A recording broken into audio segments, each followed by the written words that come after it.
Hello my dear student, welcome back to my channel Education.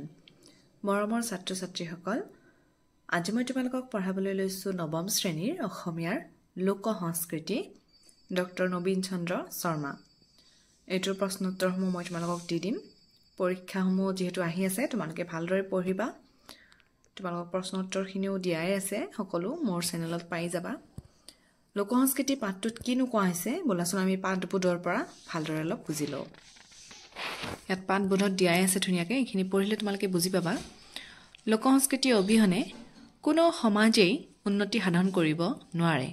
সমাজত জীয়াই থাকিবলৈ মানুহে কিছুমান কাম সম্পাদন কৰিব লগা হয়। আমি কোনো মানুহেই এনেই জন্ম লোৱা নাই পৃথিৱীত। সকলোৰে নিজা নিজা কৰ্তব্য থাকে। সমাজ এখনত থাকিলে বহুতো দায়িত্ব থাকে। সমাজভেদে এই কামো ভিন ভিন। প্ৰত্যেকখন সমাজৰে নীতি নিয়ম বেলেগ বেলেগ হয়।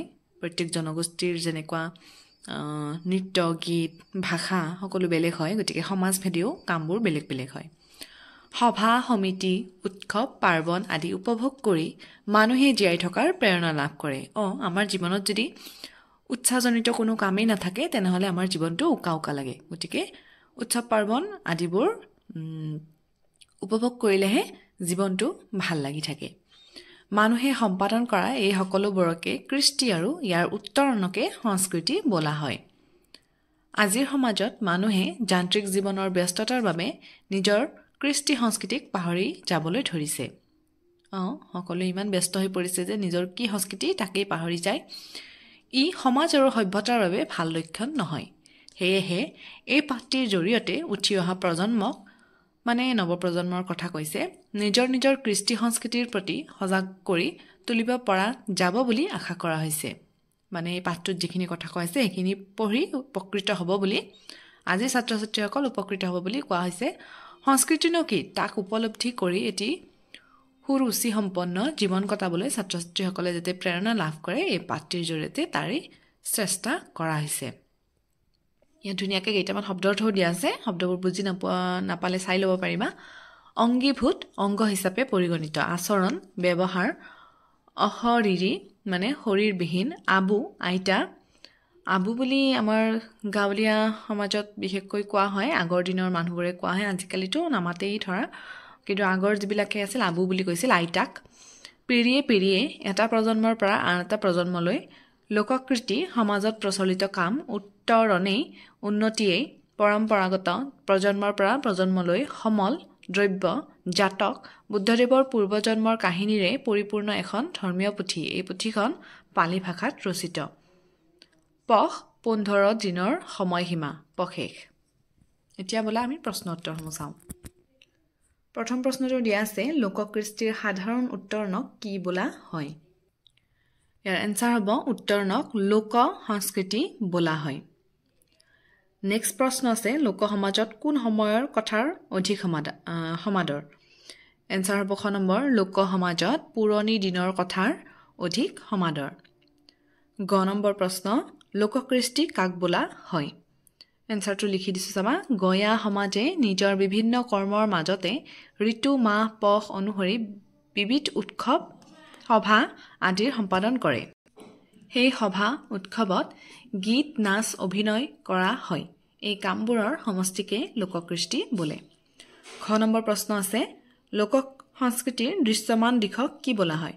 লোক সংস্কৃতিৰ দৃশ্যমান দিশক ভৌতিক বা বস্তু সংস্কৃতি বোলা হয়।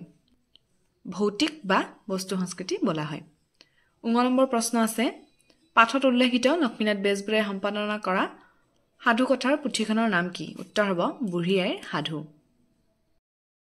2 নম্বৰ, লোকসমাজ সম্পৰ্কে কিছুমান লোকতত্ত্ববিদে দিয়া কি ধাৰণা গ্ৰহণ কৰিব নোৱাৰি বুলি লিখকে কৈছে? এই ধাৰণা গ্ৰহণ কৰিব নোৱাৰাৰ কাৰণ কি? উত্তৰ, লোকসমাজক কোনো কোনো লোকতত্ত্ববিদে সমাজৰ নিম্ন স্তৰৰ বুলি ক'ব খোজে। এনে ধাৰণা গ্ৰহণ কৰিব নোৱাৰি। এই ধাৰণা গ্ৰহণ কৰিব নোৱাৰাৰ কাৰণ হ'ল, বিজ্ঞানসন্মত দৃষ্টিভংগী হ'লেই যে কোনো এখন সমাজ উচ্চতৰ হ'ব আৰু তাৰ বিপৰীতে লোক বা গঞা সমাজ নিম্নতৰ হ'ব লাগিব তেনে কোনো কথা নাই। লোকসমাজৰ অংগীভূত মানুহে প্ৰায়ে গাঁৱে ভূঞে বাস কৰে আৰু অভিজাত শ্ৰেণীৰ লোকসকল নগৰ চহৰ আদিত বাস কৰে। এই ধাৰণা সদা সৰ্বদাই গ্ৰহণযোগ্য হ'ব নোৱাৰে কাৰণ গাঁৱতো শিক্ষিত মানুহ বাস কৰে।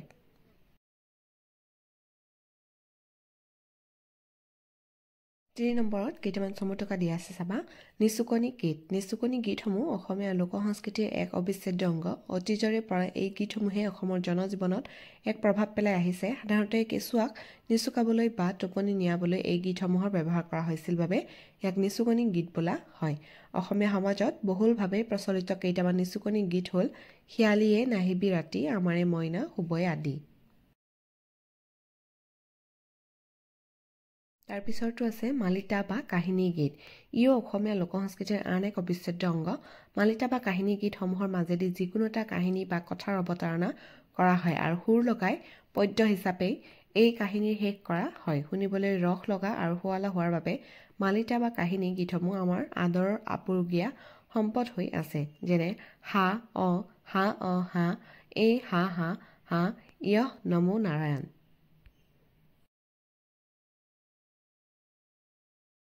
তাৰপিছতটো আছে সাঁথৰ। মূলতঃ মানুহৰ মুখে মুখে চলি অহা প্ৰবাদসমূহকে সাঁথৰ বোলা হয়। ই কেৱল অসমীয়া লোক সংস্কৃতিৰ একক বৈশিষ্ট্য, আন কোনো সংস্কৃতিত ইয়াৰ ব্যৱহাৰ পাবলৈ নাই। ধেমালি আৰু ৰসৰ চলেৰে বুদ্ধিমত্তা পৰীক্ষা আৰু বৃদ্ধি কৰাৰ কৌশল হিচাপে এই সাঁথৰসমূহ অসম বিখ্যাত। উদাহৰণ: একডাল খেৰে ঘৰটো বেৰে, উত্তৰ চাকি। সাঁথৰ: ঘৰৰ ওপৰত ঘৰ তাতে পৰি মৰ, উত্তৰ হ'ব আঁঠুৱা। তাৰপিছৰ চমু টকা জনশ্ৰুতি। মানুহৰ মুখে মুখে যুগৰ পিছত যুগ ধৰি প্ৰচলিত হৈ অহা শ্লোক বা প্ৰবাদসমূহক জনশ্ৰুতি বোলা হয়। ই গদ্যধৰ্মী লোককথাৰ অন্তৰ্গত।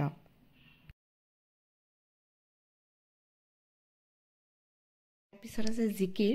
জিকিৰসমূহ অসমীয়া সাহিত্যৰ অমূল্য সম্পদ। আজান পীৰে ৰচনা কৰা গীতসমূহক জিকিৰ বোলা হয়। ধৰ্মপ্ৰচাৰ আৰু প্ৰসাৰৰ উদ্দেশ্যে এই গীতসমূহ ৰচনা কৰা হৈছিল।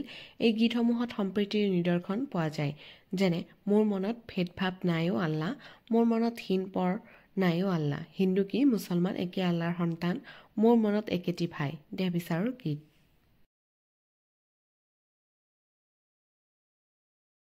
চাৰি নম্বৰ প্ৰশ্নটো চাবা। লোকজীৱন তিনিটা ভাগত বিভক্ত। লোকজীৱন কি কি তিনিটা ভাগত বিভক্ত? প্ৰত্যেকটি ভাগৰে চমু আভাস দিয়া। ইয়াত দিয়া আছে চাবা। লোকজীৱন তিনিটা ভাগত বিভক্ত, যেনে সামাজিক আচাৰ অনুষ্ঠান, ভৌতিক বা বস্তু সংস্কৃতি আৰু পৰিৱেশ্য কলা।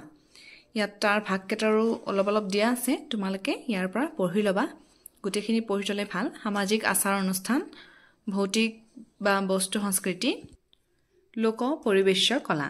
গতিকে এইটো হৈছে ইয়াৰে গ নম্বৰৰ নৃত্যৰ গুৰুত্ব বেছি, ইয়ালৈ পঢ়িলে হ'ব, এইখিনি আৰু পঢ়িব নালাগে। গতিকে 4 নম্বৰৰ এনচাৰটো মই কি ক'লোঁ, এইখিনিও হ'ব। তোমালোকে এনচাৰত লিখিব লাগিব লোকজীৱন তিনিটা ভাগত বিভক্ত কৰা হৈছে। সেইকেইটা হৈছে সামাজিক আচাৰ অনুষ্ঠান, ভৌতিক বা বস্তু সংস্কৃতি, আৰু এটা হ'ব গ নম্বৰ লোক পৰিৱেশ্য কলা। ইয়াৰ অলপ অলপ ভাগকেইটাৰ লিখি ল'লেই হ'ব।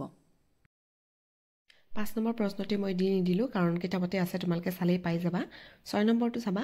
লোকনাট কিহৰ সমষ্টি বুলি লিখকে কৈছে? এই শ্ৰেণীৰ নাটত সংলাপৰ ওপৰত গুৰুত্ব দিয়া হয়নে? তোমাৰ নিজৰ ভাষাত লিখা।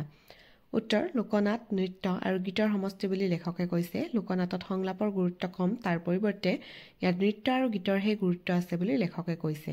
গীত আৰু নৃত্যৰ দ্বাৰাই লোকনাটৰ কাহিনী দেখুওৱা হয়। 7 নম্বৰ লোকসাহিত্যক কেইটা আৰু কি কি উপভাগত ভগাব পাৰি? ভাগবোৰৰ নাম লিখা। লোকসাহিত্যক 5টা উপভাগত ভগাব পাৰি: লোক বা মৌখিক কবিতা বা বাচিক কবিতা বা লোকগীত। 2 নম্বৰ গদ্যধৰ্মী লোককথা, প্ৰবচন, বচন, লোকোক্তি, যোজনা, পটন্তৰ, সাঁথৰ আৰু লোকভাষা। 8 নম্বৰ ভৌতিক বা বস্তু সংস্কৃতিৰ অধ্যয়নৰ বিষয়বস্তু সামগ্ৰী কি? ইয়াৰ উপবিভাগ কি কি? উত্তৰ: জীৱন ধাৰণৰ বাবে প্ৰয়োজনীয় সমল নিৰ্মাণ নাইবা খোৱা লোৱা বস্তু সামগ্ৰী আদি ৰন্ধা বঢ়া প্ৰস্তুতি আদিয়েই ভৌতিক সংস্কৃতিৰ অধ্যয়নৰ সামগ্ৰী। ভৌতিক সংস্কৃতিৰ উপবিভাগ কেইটি হৈছে লোককলা, লোকশিল্প, লোকস্থাপত্য কলা, লোক আভৰণ আৰু লোক ৰন্ধন প্ৰণালী। 9 নম্বৰ ঔ মাই জখোৱা হে মাই হে জখোৱা গীতটি কোনে লিখিত ৰূপ দিয়ে? উত্তৰ: ডক্টৰ ভূপেন হাজৰিকাই। তাৰপিছত 10 নম্বৰত আছে তাৎপৰ্য লিখা। লোকসংস্কৃতি পুৰণি হৈও নতুন, নতুন হৈও পুৰণি। উত্তৰ: লোকসংস্কৃতিৰ উপাদান সমূহ প্ৰধানতঃ মানুহৰ মুখে মুখে যুগে যুগে পৰম্পৰাগতভাৱে চলি অহা লোকসংস্কৃতিৰ অন্তৰ্গত আহিলাসমূহ যেনে লোকগীত, হুঁচৰি, বিহুগীত, বিয়ানাম, লোকনাট, লোকসাহিত্য, জিকিৰ, মালিতা আদি বহু যুগৰ পৰাই মানুহৰ মুখে মুখে চলি আহিছে আৰু চলি যাব। কেৱল মাত্ৰ এটা পিঢ়িৰ পৰা আন এটা পিঢ়িলৈ ই সম্প্ৰসাৰিত হৈছে। এনে হওঁতে ক'ৰবাত ই হয়তো ৰূপ সলাই নতুন ৰূপ লৈছে, শিক্ষিত লোকৰ হাতত পৰি আধুনিক বা সম্পাদিত ৰূপ পাইছে। উদাহৰণস্বৰূপে লক্ষ্মীনাথ বেজবৰুৱাদেৱে বুঢ়ী আইৰ সাধুখন সম্পাদিত কৰি নতুন ৰূপত প্ৰকাশ কৰি উলিয়াইছিল। অথচ ইয়াত থকা সাধুসমূহ কিন্তু যুগে যুগে আইতাসকলৰ মুখে মুখে চলি অহা সাধুৱেই। একেদৰে অ মাই জখুৱা সেই শীৰ্ষক গীতটি ডক্টৰ ভূপেন হাজৰিকাদেৱে নতুনকৈ লিখি গাইছিল। গতিকে দেখা যায় যে লোকসংস্কৃতিৰ বস্তুসমূহ কালৰ পিছত কাল ধৰি এনেদৰে চলি অহা। সেইবাবে আমি ক'ব পাৰোঁ যে লোকসংস্কৃতি পুৰণি হৈও নতুন আৰু নতুন হৈও পুৰণি। 10ৰ খ নম্বৰ, সমাজৰ পৰিৱৰ্তনৰ লগে লগে লোকসংস্কৃতিৰো পৰিৱৰ্তন ঘটে।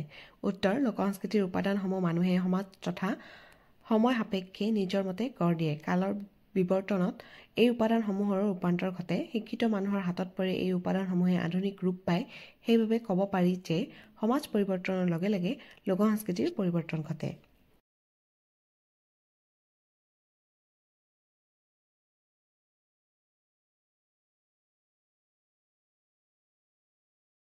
12 নম্বৰত বিপৰীত অৰ্থ বুজোৱা শব্দ বিশ্বাস, অবিশ্বাস, মৌখিক, লিখিত, সংযোগ, বিচ্ছেদ, প্ৰয়োজনীয়, অলাগতিয়াল, জন্ম, মৃত্যু, উচিত, অনুচিত।